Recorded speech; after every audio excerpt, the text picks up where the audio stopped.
Hi, I'm Dr. David Geyer, and I provide education and commentary, information on injuries and injury treatments and injury prevention in sports and exercise for athletes and active people, probably much like yourself, so that you can stay healthy and perform your best.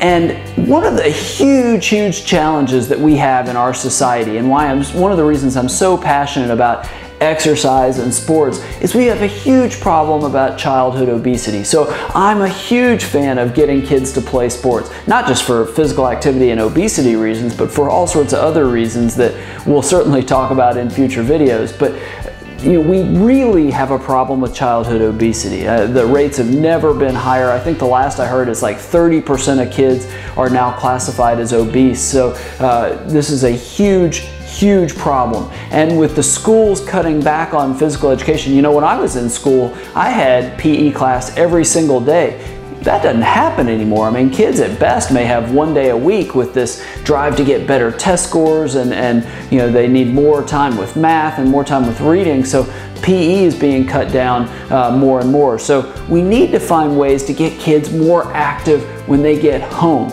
Great if they play sports. I am all for it. But a lot of kids don't play sports. So what can we do to get our kids more active? So let me share a couple of tips that I think might potentially be helpful. The first thing I would say, the first tip would be, make it about them. I think if you say, hey, you can't play video games, and sort of yell at them and punish them if they don't go outside and exercise, you might run the risk of making them hate exercise even more.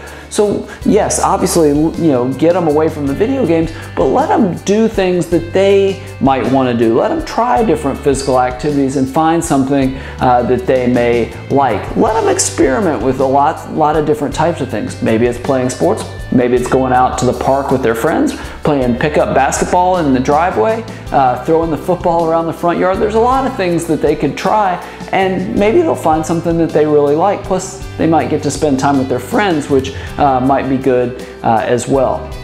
Now, another thing that people don't think about a lot is we've got to make time for exercise. These kids a lot of times, come home from school and they have tons of homework. I mean, hours and hours after school. And I'm not saying, don't have them do the homework, but we need to carve out time for physical activity. So you find things that potentially you could give up, and maybe they can get 30 minutes, ideally 60 minutes of physical activity every day. So you may have to work around the schedule. One of the things you definitely could limit or cut out would be screen time. And by screen time, it's not just TVs, even though that's a big one, but TVs, computers, tablets, cell phones, video games, all of that. Kids spend ridiculous amounts of time staring at a screen, and when they're staring at a screen, guess what they're not doing? They're not getting physical activity. So we've got to limit our screen time. That would be really helpful. Now, another thing you could do, again, limited amounts of time with homework and all, and maybe you're not sure what type of physical activity they try, but maybe you own a dog. Have your child, your son or daughter, walk the dog. It's walking, it's at least some sort of physical activity. Or maybe they could take the dog to the park and play with the dog, throw frisbee, things like that, and get some sort of physical activity.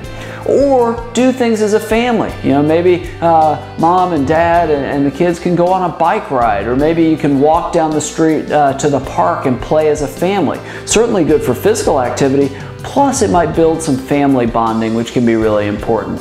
And then the last thing I might suggest is that parents, we need to be good role models. I mean, we need to exercise and eat healthy. We can't, tell our kids to go exercise and to eat healthy if they see us come home from work and sit on the couch and grab a bag of potato chips and stare at a screen. What kind of message does that send? Clearly, it's not important to us if we're doing that. So we need to lead healthy lifestyles. If they see us do that, they may more likely pick up those habits as well.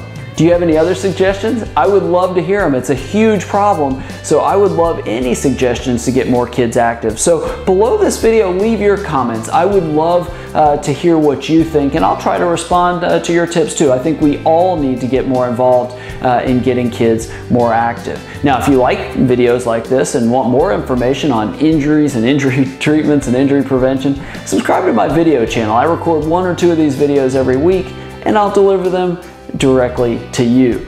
Now, Please, if you want more information on ways to stay healthy and perform your best that I only share by email, please sign up for my email list. Go to my website, drdavidgeyer.com, enter your name, email address. It's completely free, and I share, like I said, a number of resources, staying healthy, performing your best, and I think you'll find it really, really valuable. Thanks so much for watching. Again, please share your thoughts on ways to get kids more active, and I look forward to seeing you right here next time.